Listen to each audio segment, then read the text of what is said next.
Esto tiene etapas. Inmediatamente después del golpe, y digamos hasta 1979, 80, el sector nuestro estaba, es decir, solo. Solo, ¿qué quiere decir? Nos recibían, íbamos, les conté de gira a las provincias, teníamos, como el único que tenía plata ahí de todos era yo, yo ponía el auto, me acuerdo, conté que era una camioneta de Mercedes-Benz, tenía las naftas, y los muchachos que íbamos de visita no, pagaban la comida y el alojamiento, digamos, el traslado. Pero eso fue una labor permanente, prácticamente casi todas las semanas salíamos, o semana por medio, salíamos a visitar. Para mí era una tarea full time a esa altura.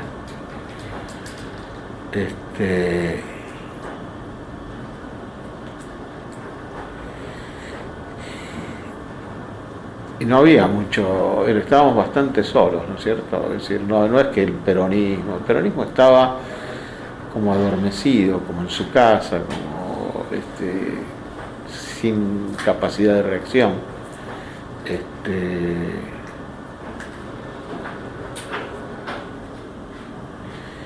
Había así, a partir de 1979-80, se empieza a gestar, bueno, estaba también Robledo, era un hombre que trabajaba desde otro punto de vista, ¿no? Estábamos en contacto con él, ¿sí? ¿Cómo? ¿Cuál era la posición de Robledo? Y Robledo, digamos, Robledo era un hombre que por su formación, por su historia, etcétera, era un hombre que buscaba un compromiso militar. No porque estuviera comprometido con la dictadura militar, sino porque él veía que esa era la salida, la salida política, ¿no es cierto? Era un hombre extremadamente inteligente. Murió él, sí, hace poco, sí, yo estaba afuera, desgraciadamente. Me hubiera gustado, ¿sabes? Era un hombre muy, muy inteligente, Robledo, pero muy inteligente, y muy perspicaz y muy sagaz. Y no lo acompañaba la salud, ¿no? Y no, bueno, la salud no lo acompañaba. Y él pensaba eso. Vittel era distinto, porque Vittel, sin descartar el diálogo, por ahí tenía con militares que venían y hablaban,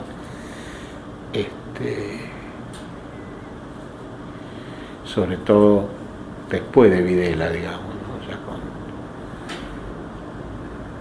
con ¿cómo se llamaba? Durante Viola.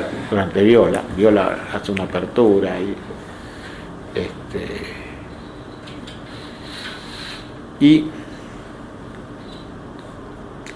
decir, sin descartar eso, Vittel siempre tenía como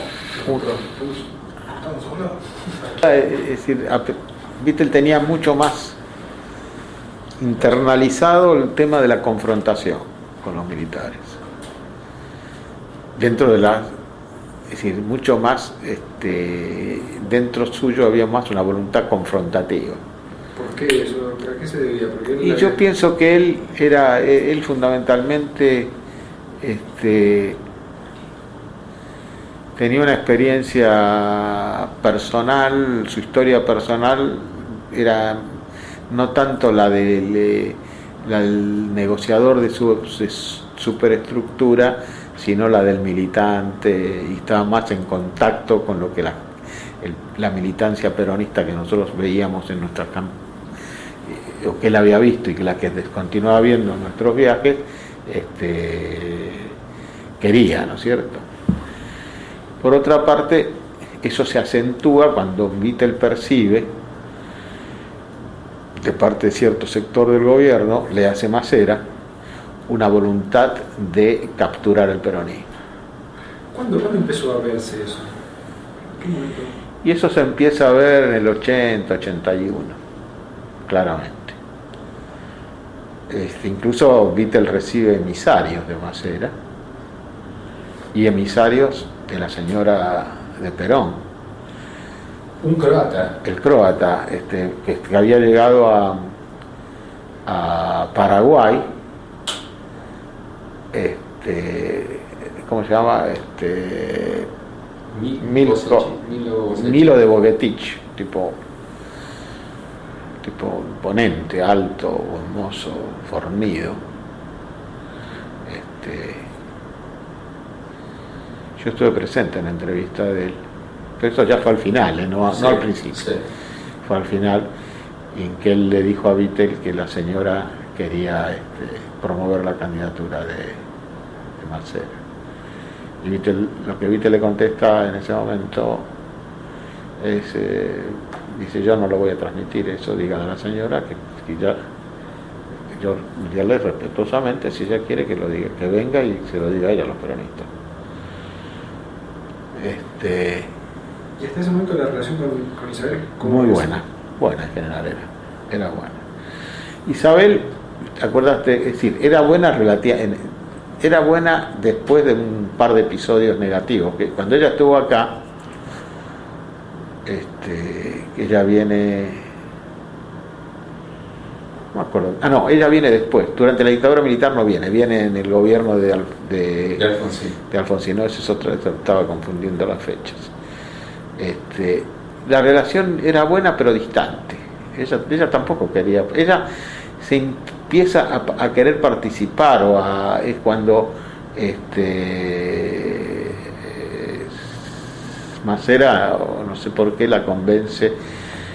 Quizás ella estaría agradecida a Masera, porque Masera suavizó mucho las condiciones de su detención, ¿no es cierto?, que eran muy duras. Creo que lo hizo deliberadamente, pensando, porque él, según, había muchos peronistas que estaban con Masera, ojo, mucho, más de lo que uno quisiera, ¿no es cierto? Estaban en el partido ese que había hecho él, de la Acción Social, no me acuerdo cómo se llamaba, Democracia Social, y muchos estaban con él. ¿Podrías hacer alguna? ¿No? ¿Podrías hacer alguna? No, ¿para qué?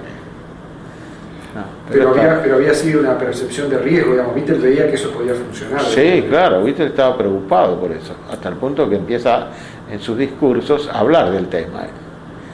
Y él era un tipo muy campechano y buen orador era. Y lo que él decía, a mí no me van, siempre en los discursos decía, a mí no me van a macerar, ¿no es cierto? En alusión a Masera. No sé si lo habías escuchado eso. Lo pusimos en el libro de tu testimonio. Claro. No, está en una nota al pie.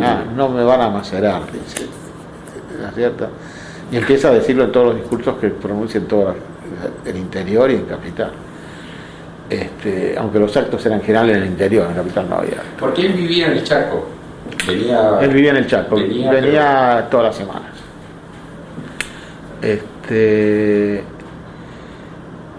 Y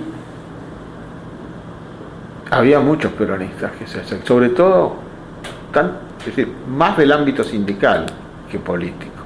Pero también hay que señalar que del ámbito político había poca gente actuando en ese momento. Ahora, antes de entrar al campo sindical, la relación de Vittel con el campo sindical, da la sensación de que Isabel rechazaba contactos con la... Sí, no tenía voluntad. Vittel nunca se expresó mal de ella. Nunca, ni la criticó en público, nunca. Al contrario, siempre lo hizo. Se refería a la mujer de Perón con el mayor de los respetos, siempre. Incluso cuando ocurre ese episodio de Milo de Bovetich, él no lo hace público. No lo hace. Aunque todo el mundo sabía que estaba, ¿no es cierto? Pero este personaje que venía en nombre de la señora, ¿no? ¿Y ese rechazo a tener contacto con la dirigencia peronista, digamos, era general o era con Vittel o con algún sector en particular y no con otros? De parte de Isabel, ¿no? Quizás Isabel tenía contacto con un sector muy chico del peronismo, más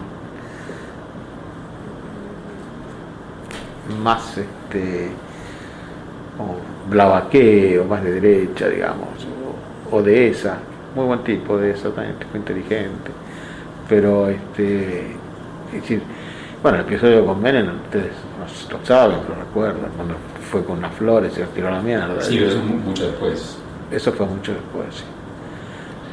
Pero en general ya trataba de no tener contacto. Ahora, en esos primeros años de la dictadura, durante Videla, otros dirigentes tipo Matera, por ejemplo. Poca actuación. Sadi mucho. Creo que lo señalé. Sadi era uno de los hombres más militantes. Incluso Vittel se instala al principio, pero después siente como que Sadi lo quiere avasallar, o que se le dice se va. Yo le conté. Sí. No, el estudio de Sadi era un punto de reunión ineludible de todo el peronismo resistente, digamos, de los primeros momentos. Él era un tipo muy valiente, Sadi, muy valiente. Yo les conté, creo que la primera recepción que se le hizo al Premio Nobel de la Paz, lo hicimos en el estudio de él. Sí. Donde no lo conocíamos, porque nunca ni habíamos oído ni hablar de él. Claro. Nadie había oído hablar de López Esquivel, nunca.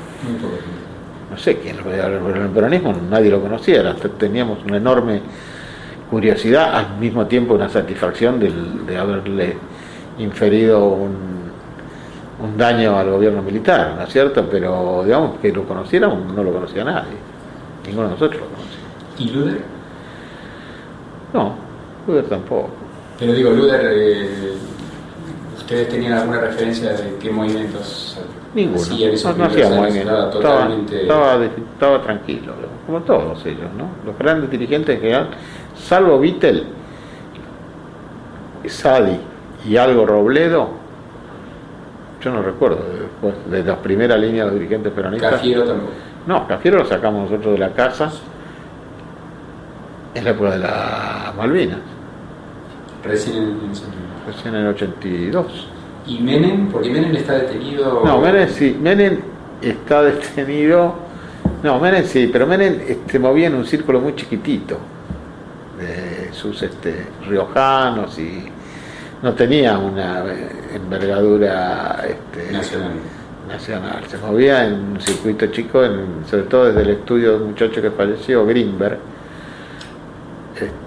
en la calle Rivadavia. Él también atendía ahí, por supuesto, no trabajaba de abogado y hacía una vida bastante bohemia, ¿no? Como siempre la hizo él. Pero pero Menem era un hombre con quien se podía contar si usted lo llamaba o siempre. Y no era un tipo que estaba descansando en su casa, digamos, andaba por todos lados. Ya había empezado a recorrer el país también él. Y habían empezado por comentar sobre la relación con los sindicatos. ¿Con qué sector del sindicalismo tenía más relación Vittel y cómo él veía la separación en dos campos? Porque después de los primeros años, digamos, de silencio, comienzan a verse dos estrategias diferentes en el campo sindical, ¿no? En relación al gobierno militar. Sí, Vittel en general tenía relación con el sindicalismo tradicional, ¿no es cierto? Con Lorenzo Miguel,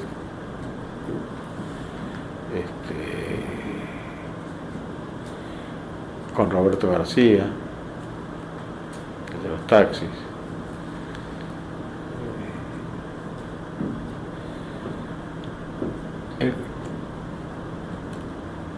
con la gente de la construcción, con algunos que quedaban ahí sueltos después de la muerte de Scoria.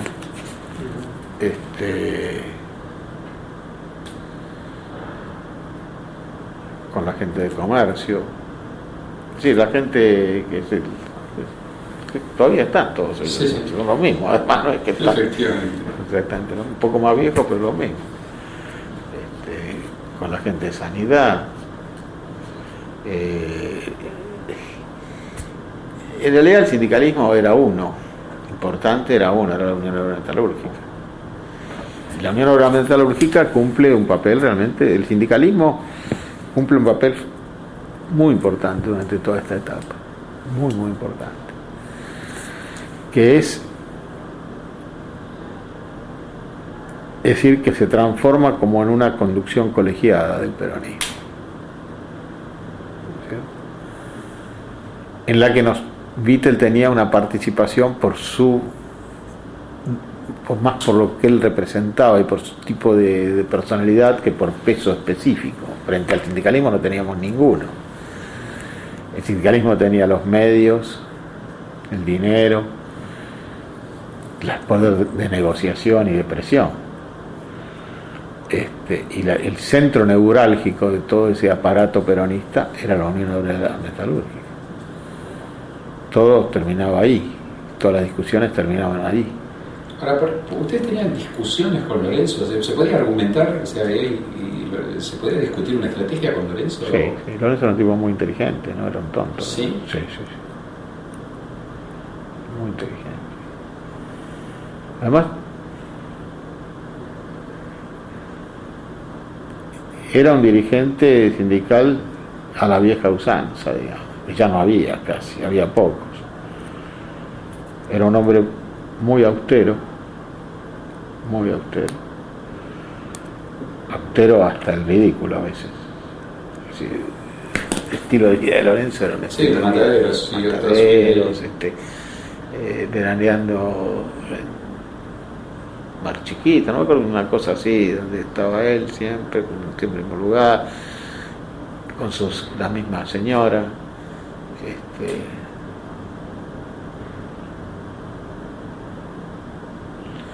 Muy familiero,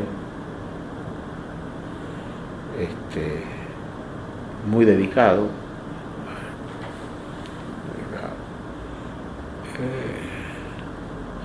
y muy consciente de la importancia que tenía para el peronismo en su conjunto la estructura sindical que él de alguna manera ponía a disposición y puso a disposición del peronismo.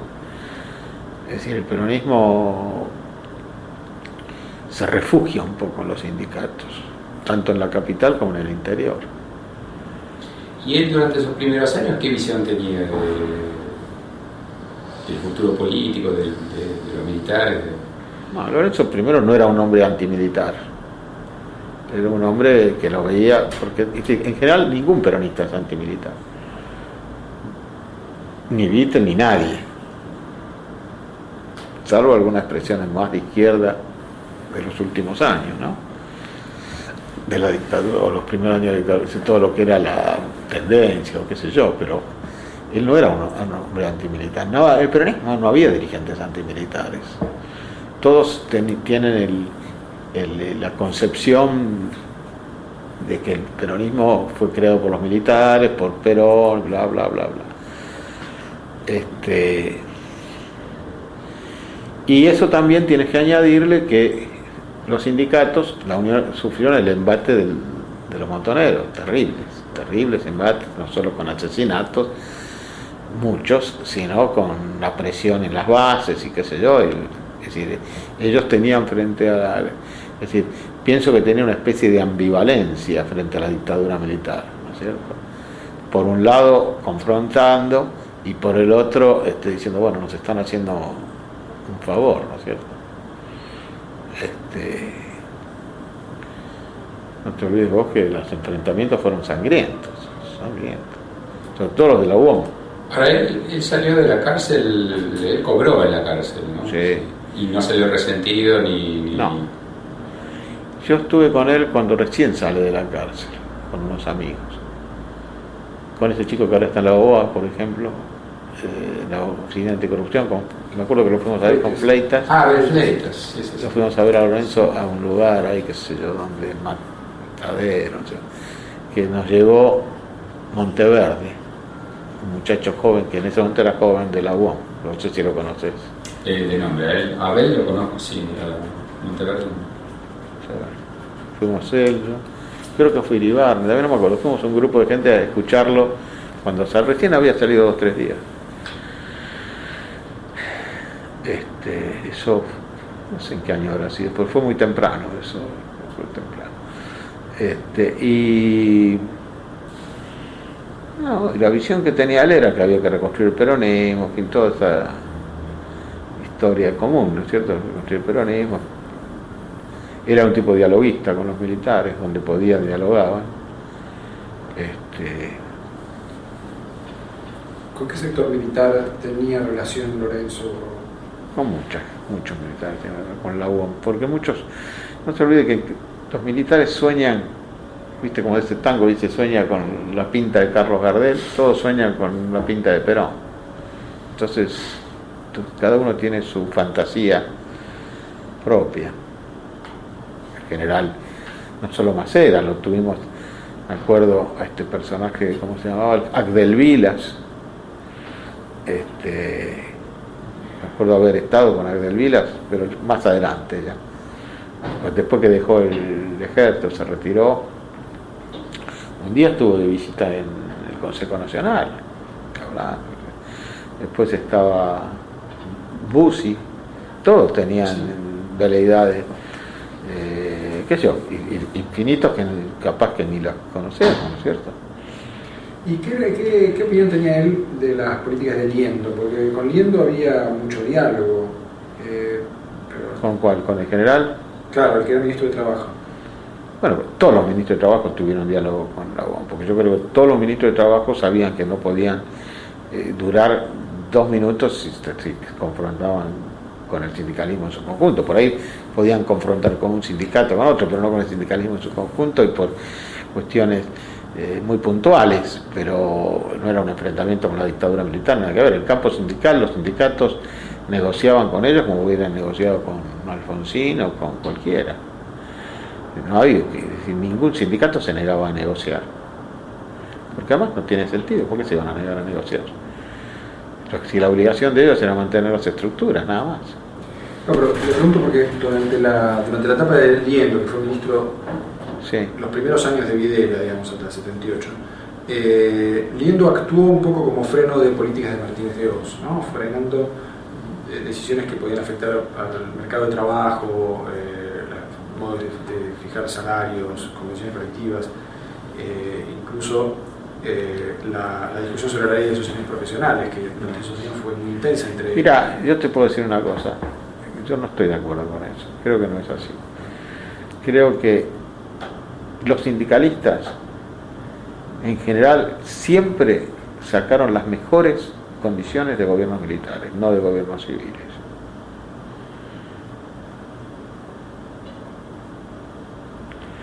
La base estructural, económico-financiera del sector gremial fue un regalo de la dictadura de Onganía.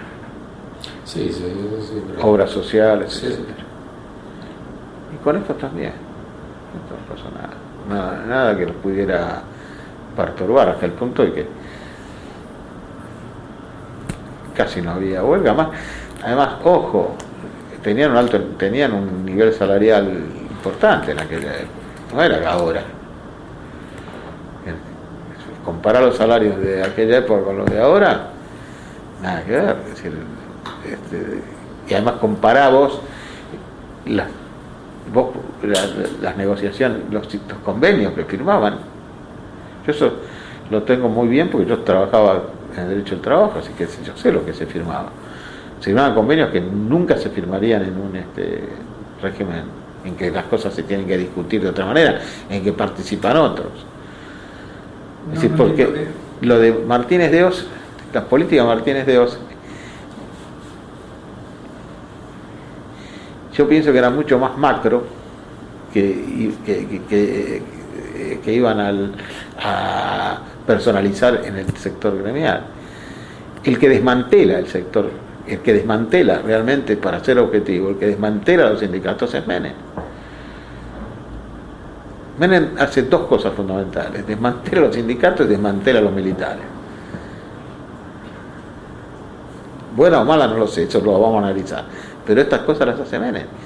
Hasta Menem, los sindicatos tienen un poder infernal. No, está bien, pero de cualquier forma, volviendo... y los sindicatos nunca salen debilitados del gobierno militar, nunca.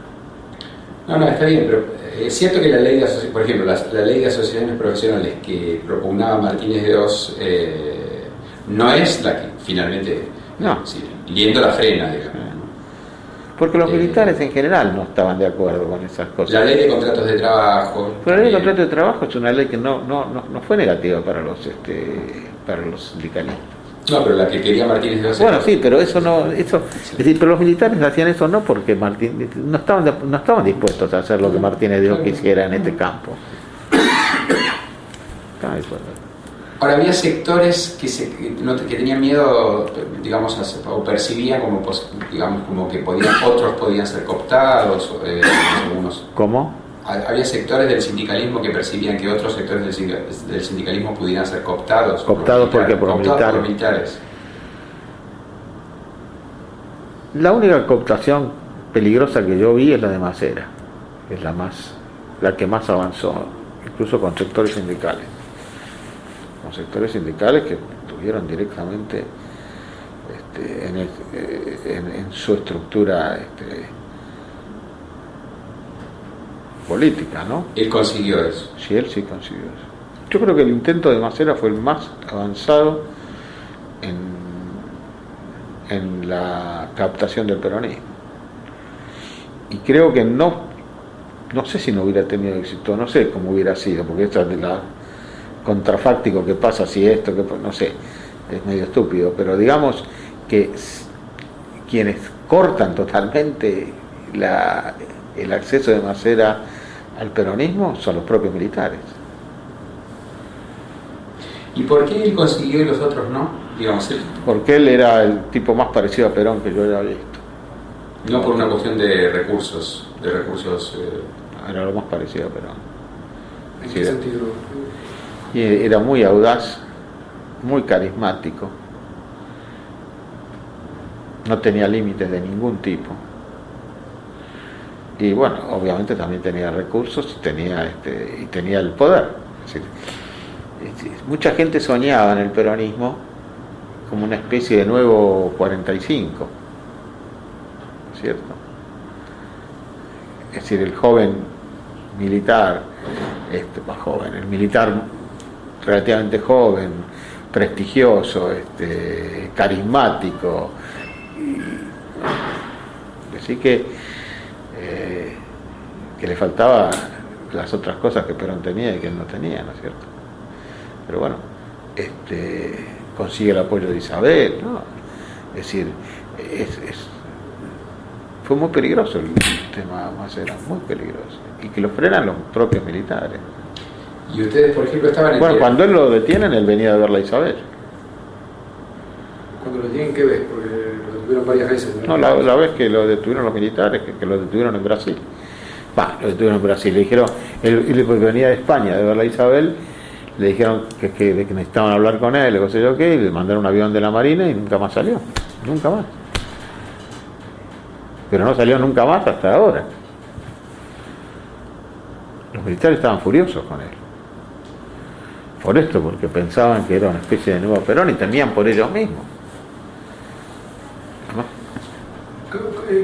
Da la sensación de que... Increíble lo que hizo este tipo, increíble. Es que sí que era una cosa que Perón no tenía, es la avidez material de este hombre.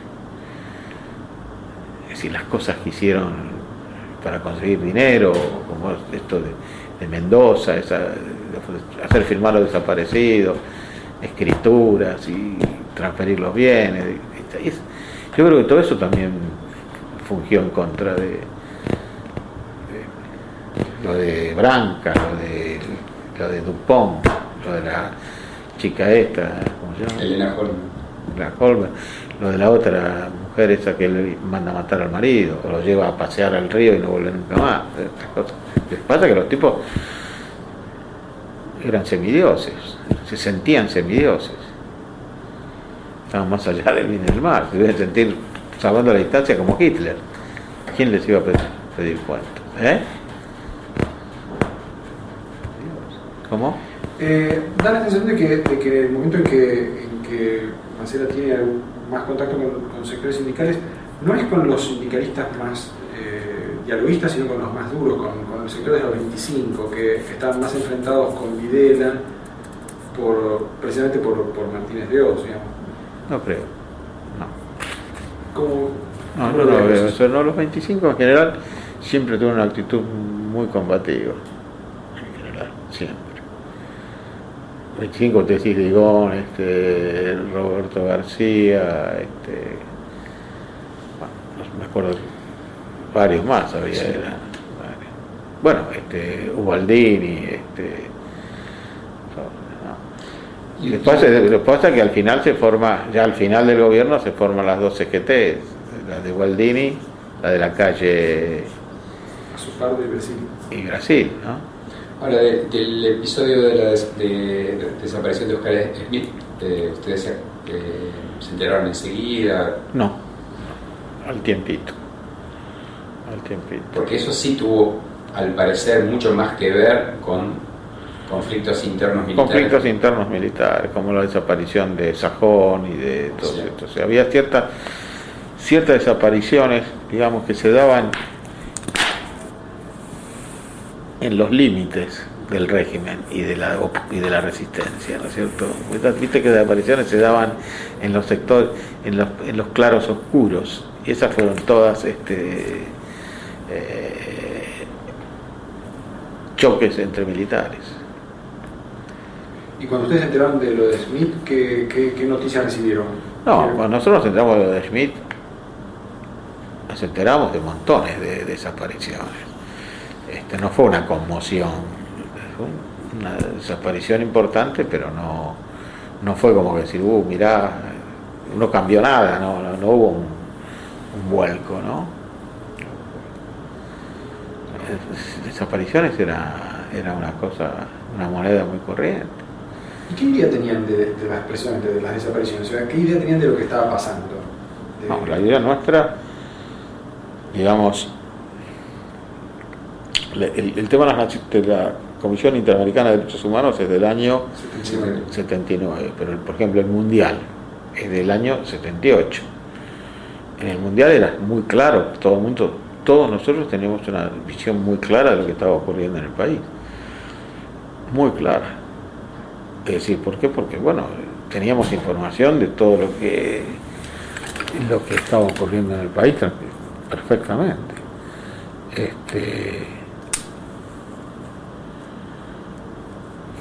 Bueno, ¿qué quiere decir? Teníamos datos que venían, mirá, pasa esto acá, pasa esto allá, desapareció esto, desapareció el otro.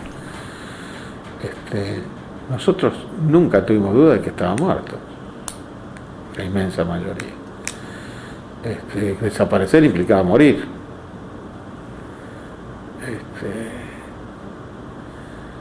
Y creo que una cosa muy importante para nosotros, para todo el peronismo, digamos, este grupo peronista que subsistía, ojo, yo no digo que éramos nosotros unos cruzados de la resistencia, simplemente estábamos ahí y hacíamos lo que podíamos hacer. Pero para nosotros, una de las cosas más choqueantes, para mí o para Víctor, fue el Mundial del 78. El Mundial del 78 nos demostró el aislamiento en que estábamos, moral y político y social, ¿cierto? Porque era una cosa, no sé si ustedes recuerdan, pero era una cosa masiva, era un apoyo que penetraba hasta tu propia familia, ¿no es cierto? Mis hijos eran chicos en ese momento. Mis hijos tendrían menos de 15 y 16 años, 17 años. Yo tuve grandes discusiones con ellos porque ellos no comprendían que nosotros no saliéramos a festejar, por ejemplo. Y yo realmente no salía a festejar, no tenía, pero tuve grandes discusiones. Vos sos un amargado, ¿qué? No, amargado. La gente estaba en la calle, todo el país estaba en la calle. Hubo varios eventos que involucraron a los partidos en esa época sobre el tema. Uno fue una visita de diputados norteamericanos que... Nosotros fuimos, una de las primeras cosas que hicimos, ya que hablamos, el tema desaparecido fue el tema con los americanos. Una de las primeras cosas que hicimos, no con los diputados, con la embajada directamente.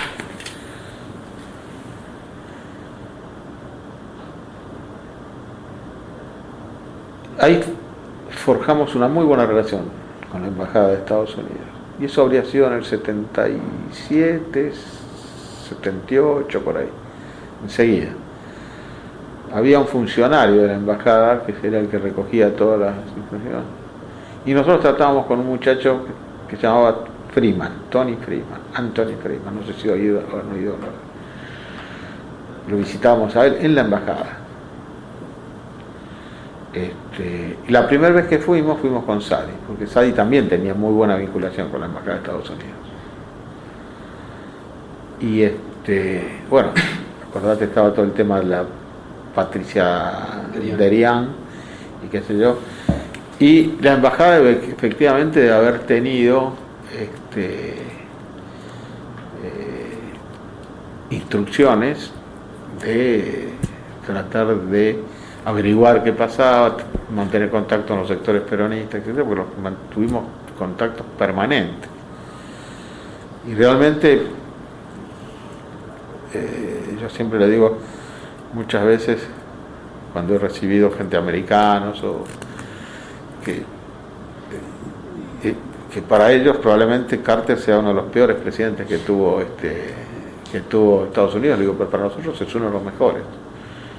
Porque para nosotros ha salvado a mucha gente la política de derechos humanos de Carter. Fue un mal presidente para Estados Unidos, para nosotros fue un excelente presidente.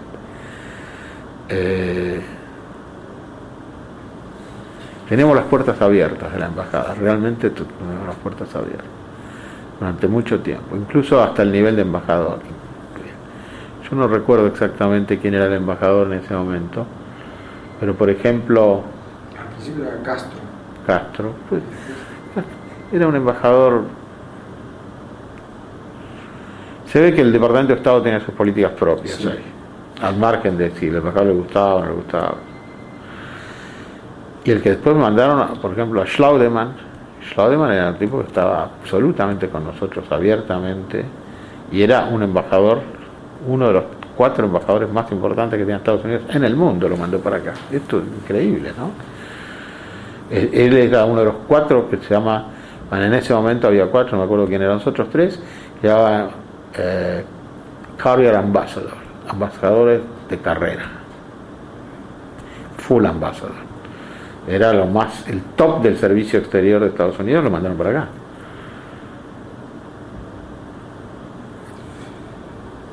Ahora teníamos muy buena relación con ellos. No, y nosotros íbamos en nombre del partido, de Vittel. Vittel no iba en general, porque tenía miedo de que... Alguna vez se encontraron en mi casa Schlaudemann y Vittel. Pues yo vivo y vivía cerca de la embajada de Estados Unidos, en la calle Sinclair, 4 cuadras, entonces resultaba cómodo para andar con desplazamientos que en aquella época eran, hasta que descubrimos que enfrente de mi casa tenía un bulín a Green Day, el gordo, torrante. Claro, porque los muchachos lo veían entrar. Tenía un bulín, una casa chiquita, pequeñísimos departamentos que había enfrente de mi casa.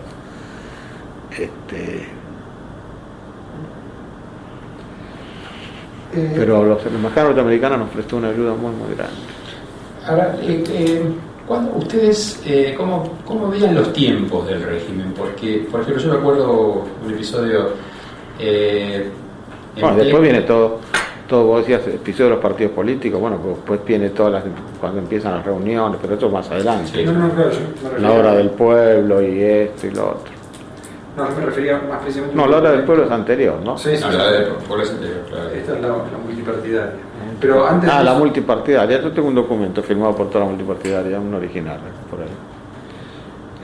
Yo me refería más a un documento que sacaron, una declaración. Creo que es un documento que había redactado yo, se llama Antes que sea demasiado tarde. Sí. Que eso lo había redactado yo. Lo tengo firmado por todos. ¿Qué?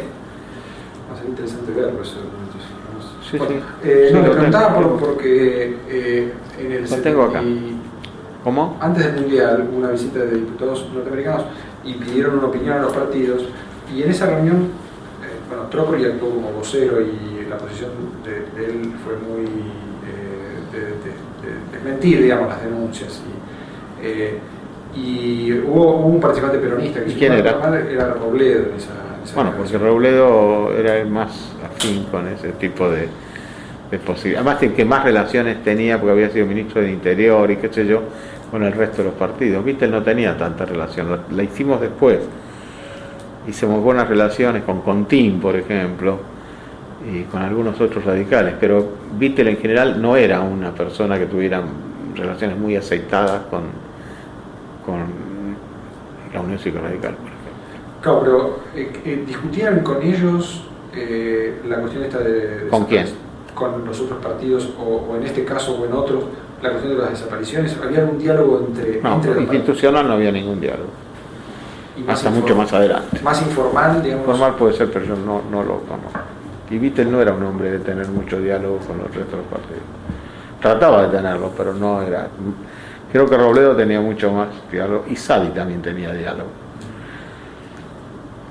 Ahora, después va a empezar a decir diálogo, sobre todo con los partidos que habían sido de FREJUP. Sí, no, después se va formando toda una estructurita, pero eso es mucho tiempo después, ¿eh? Eso, digamos, casi al final de la dictadura. Sí.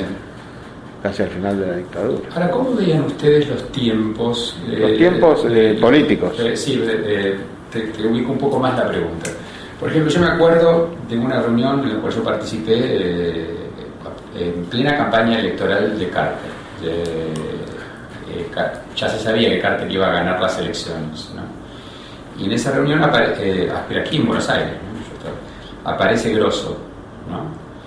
Y Grosso era... ¿Pero en qué año fue eso? Y la campaña electoral de Carter, 76, fines del... Es decir, Carter, las elecciones son a fines del 76. Y el análisis de Grosso es, muchachos, prepárense porque aquí gana Carter, ya sabemos que va a ganar Carter, y el apriete que viene a los militares va a ser tan grande que los militares van a soltar enseguida y va a venir una transición. Así que prepárense para la transición. Esa fue la línea que Grosso bajó en la reunión. Esto, claro, contrasta, obviamente, no me refiero a los hechos, contrasta con lo que vos me decís en el 78, comprobamos lo aislados que estábamos, ¿no?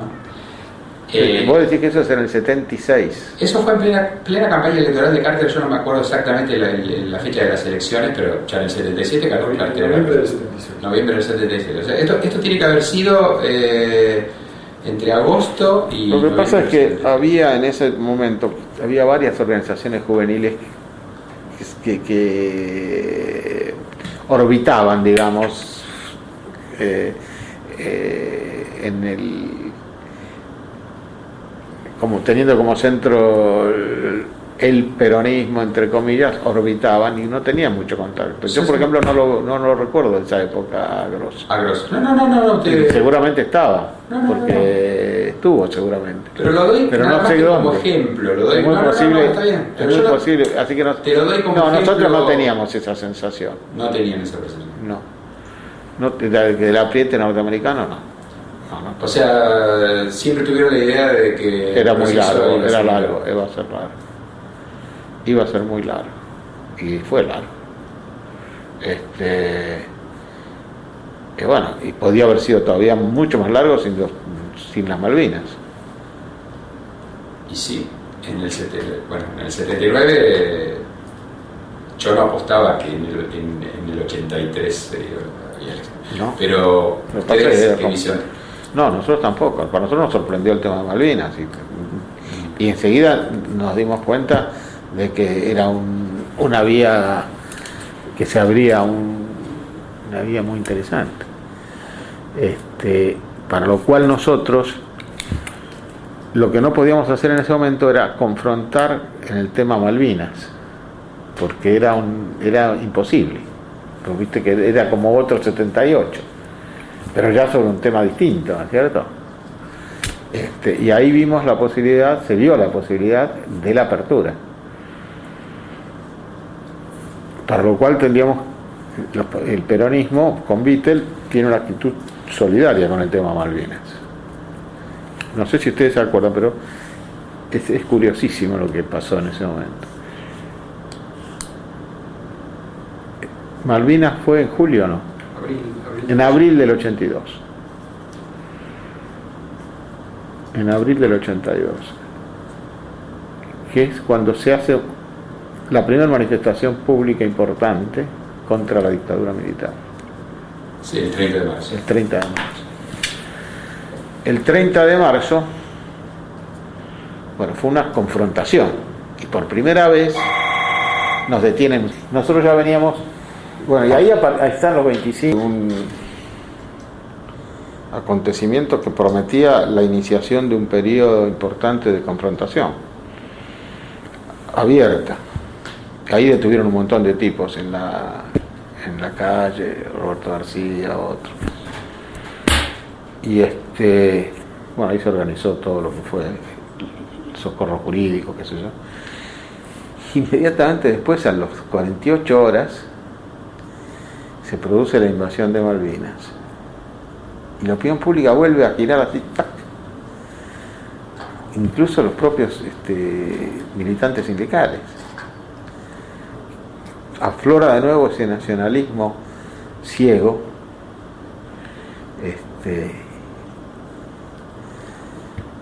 histórico ciegamente, de las Malvinas, que digo.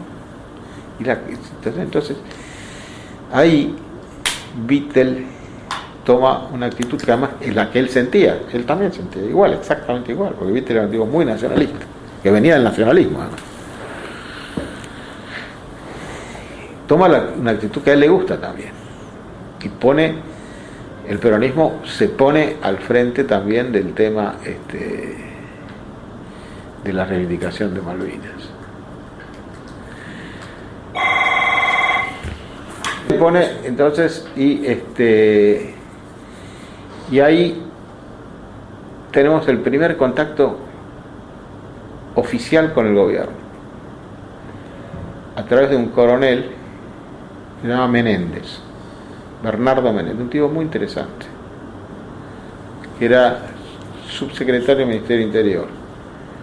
Ministro del Interior en ese momento todavía era Reguindegui o no? No me acuerdo. No, era Sánchez. No, Sánchez. Bueno, no sé quién era, pero en el 82 no sé quién era, el ministro del Interior de Galtieri. ¿No era Liendo o no? No, Liendo había sido de Viola.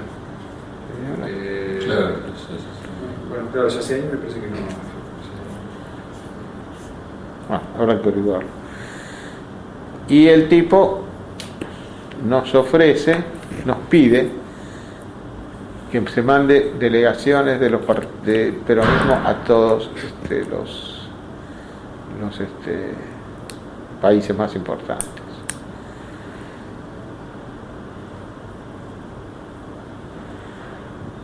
Y ahí de alguna manera lo vamos a buscar a Cafiero para eso. Que ya Cafiero se había reanimado con la huelga anterior, esta del 30. Ya estaba de vuelta haciendo sus primeras apariciones políticas, digamos.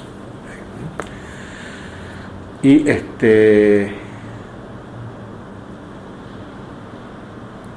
bueno, entonces Vittel hace una distribución. Yo me había ido a veranear a La Falda, me acuerdo. Y no a veranear, sino a pasar unos días, Semana Santa, creo que, o en abril era, no me acuerdo. A La Falda, y me pide que venga, y me pide a mí y a Cafiero que vayamos a Estados Unidos. Pues sabía, por la vinculación que tenemos nosotros, yo tenía con el embajador, me pide a mí también que vaya. Y voy con Cafiero a Estados Unidos. Llegamos a Estados Unidos, tenemos 2 o 3 entrevistas. Claramente los yanquis nos dijeron claramente, pero a los 2 días de estar ahí ya sabíamos, nos habían dicho primero que no los pusiéramos en la encrucijada de tener que elegir entre Gran Bretaña y nosotros, porque no había espacio para elegir nada. Y segundo, que el gobierno nuestro no conocía a la señora Thatcher que la señora Thatcher iba a pelear, que la flota iba a venir, todavía no había ni salido la flota iba a venir, iba a salir, iba a retomar las Malvinas, y la Argentina iba a tener alrededor de 1.500 bajas, calculaban ellos. Es más o menos lo que pasó. Increíble, ¿no? Eso fue antes de que ni la flota había salido todavía de Portsmouth.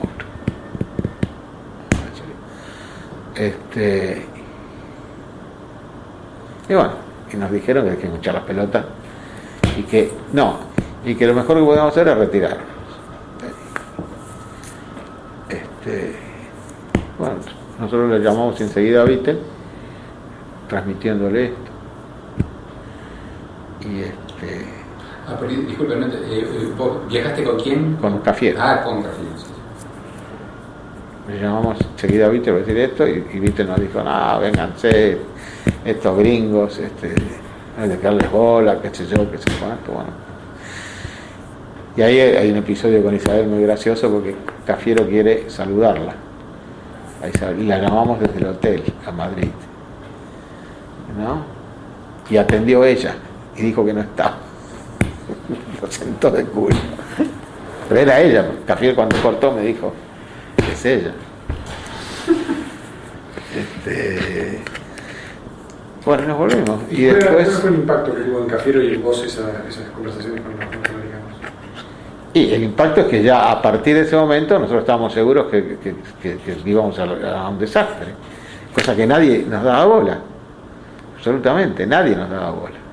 ¿Y ustedes, trataron de convencer a Vittel de eso? ¿O? Trataron de convencer a Vittel, mira, pero no había ninguna manera, porque además Vittel no se iba a poner en contra en este tema de lo que el país pensaba. Ahora vos sí. Hasta el punto de que después Vittel organiza una gira por las guarniciones militares del sur que estaban confrontadas directamente en el teatro de batalla. Y vamos, una delegación que era, ahí es donde lo conozco a Kirchner. Ahora, una delegación que era Vittel, Cafiero, Iribarne, muchacho Oraldo Britos de San Luis, un tipo Sárboli Un sindicalista de Buenos Aires, amigo de Herminio, yo y un muchacho de Santa Cruz que se llamaba Murguía, que había sido senador por Santa Cruz, Edgardo Murguía. Bueno, hicimos todo el recorrido. Primero llegamos a Tierra del Fuego, ahí vimos, ahí fue una cosa grotesca, porque bueno, ahí había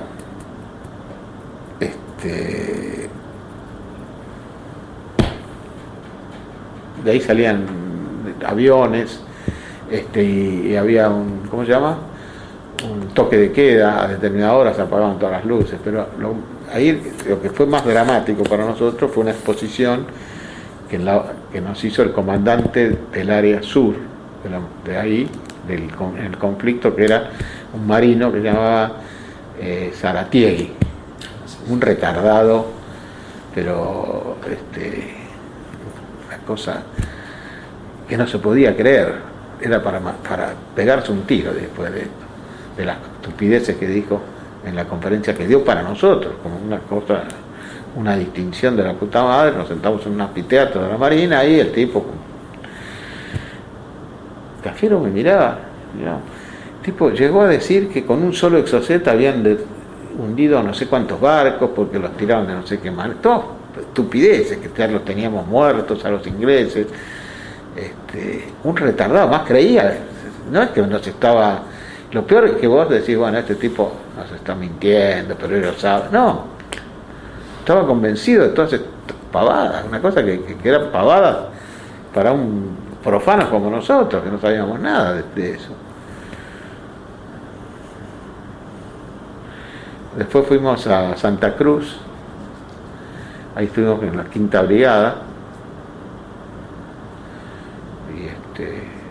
y ahí paramos ahí el jefe del partido era este muchacho Murguía de Santa Cruz en aquel momento, ¿no? Y después vino a protestar delegación que estaba Kirchner y la mujer a protestarle a Vittel porque decía que Vittel estaba comprometido con los militares, que eso. Y tú, echa pelota nomás.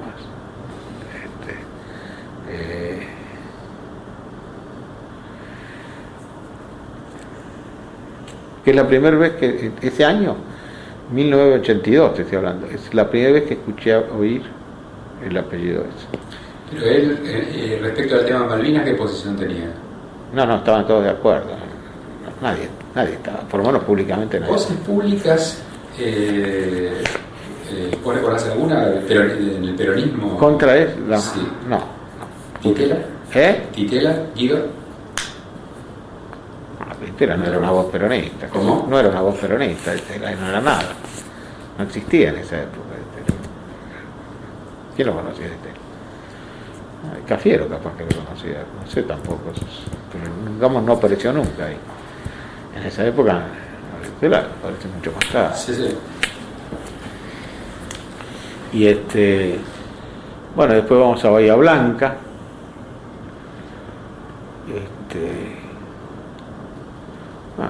Y terminamos la gira, hablamos con los soldados, vimos un ataque a Malvinas desde el comando de la aeronáutica, un ataque.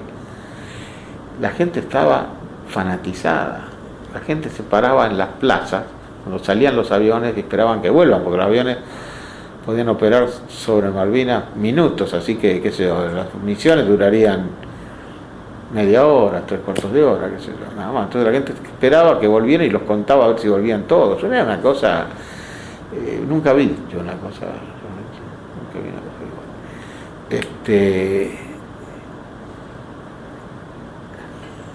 ¿Sigo? Sí. Entonces, bueno, volvimos ahí y bueno, yo escuché el discurso de Galtieri comiendo en un restaurante, el discurso ese famoso de Galtieri, y ahí nosotros pensábamos, yo pensaba por lo menos, y algunos otros, que lo mejor era aceptar la propuesta de los Estados Unidos, es decir, las 3 banderas. Entonces decían que no, porque era una manera de que Estados Unidos ponga un pie ahí, pero sí, pero nosotros también lo poníamos. La propuesta de Haig, que los ingleses no habían aceptado todavía, pero era evidente que si era una propuesta americana iba a ser muy difícil, aunque después se dio el lujo de rechazar otras propuestas, la peruana pero los americanos trataron de salvarlo al régimen en ese momento, porque no te olvides que ya estaba Reagan ya estaba. Los trataron de salvar al régimen y le dieron una propuesta que le salvaba la cara. Porque vos te das cuenta que lograr que una bandera argentina ondeara oficialmente en las Malvinas, el gobierno fuera tripartito, era un adelanto impresionante. Nosotros, ¿y vos estabas de acuerdo y había otra gente que estaba de acuerdo también con algo así? No. Todos que decían que los mataban, ya se habían perdido, la guerra estaba perdida prácticamente, por lo menos uno escuchaba las emisiones de radio de otros lados, no las pavadas que se decían acá, pero realmente Haig trató le costó el cargo al final casi a Haig esto, ¿no? Que Haig trató de salvar el régimen, ¿no? De salvarle la cara al régimen. A todo esto yo ya había, desde el 78 más o menos, cuando empezamos a ir a la embajada de Estados Unidos, yo ya había asumido como la representación del Consejo ante la embajada, así de hecho, ¿no es cierto? Y habíamos hecho varios viajes a Estados Unidos. Y nosotros habíamos organizado en 1979, 80, habíamos organizado el primer seminario sobre peronismo que se hizo en Estados Unidos. Que se hizo, como no, se hizo con las 5 universidades de Washington, Washington DC, la American, la Georgetown, la Washington University y 2 más, no me acuerdo cuáles eran en ese momento, con sede en la American University, financiado por la Fundación Ford, pero como no querían hacer solo de peronismo, hicieron peronismo y radicalismo, porque les parecía que era demasiado. Entonces fuimos, la delegación nuestra era Cafiero, yo, Iribarne, Labaña fuimos. Y la delegación de los radicales era Tomasini, muchacho que fue después, tuvo un alto cargo en economía, que vivía en México, el que murió, que fue ministro de Borrás, no, Carranza.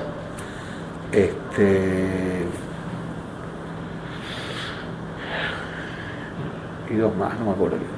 Y fue un seminario muy muy lindo que se hizo ahí. Y después se produce la transición entre Carter y Reagan. Y ahí yo la viví toda, muy de cerca. Yo estaba en Estados Unidos, precisamente, me habían mandado a Estados Unidos. Y ahí viví todo, el episodio de los rehenes, ¿te acordás?